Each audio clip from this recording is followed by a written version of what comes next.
আবার ওখানে একটা বই খাতার জায়গা দেখে দেবো বড়। বাবা আসছে ফিরছে বাড়িতে?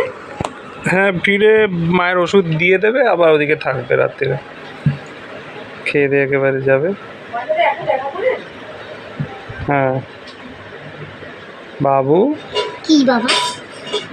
আমাদের যদি কর্পোরেশন ঘর ভেঙে দেয়, আমরা কোথায় থাকবো? আমি কোথায় গান বাজনা করবো? নতুন ঘর নতুন এসিটা কোথায় লাগাবো?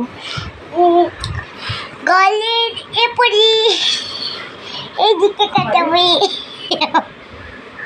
আর মা কোথায় দিয়ে স্কুল যাবে?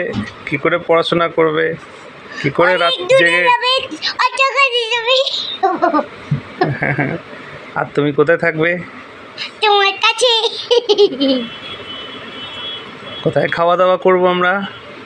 ঘরে, অন্য ঘরে। তাই ঘর থাকবে না আমাদের?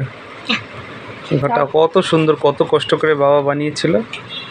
হ্যাঁ, থাকবে না এটা? ও থাকবে তো এই ঘরটা, বলে দে বল। এই নিয়মগুলো ভালো না। এক তো কত রোদে, কত চারতলায় থেকেছি, কত কষ্ট করেছি। যারা থাকে তাদের কি কষ্ট, সরকার এটা বোঝা উচিত। যে কোনো অর্ডার পাস করার জন্যে কত কষ্ট করে মানুষরা করে, কত জীবন। ঘর মানে নিজের স্বপ্ন, নিজের লাইফ, সব কিছু জড়িয়ে থাকে ওর মধ্যে। জীবন, নিজের স্বপ্ন, নিজের আনন্দ, স্মৃতি, সব কিছু। ঘর মানে বিশাল কিছু।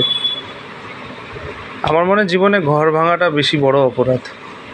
একটা মানুষকে হত্যা করার থেকেও বেশি অপরাধ, বড় অপরাধ তাদের স্বপ্নকে হত্যা করা।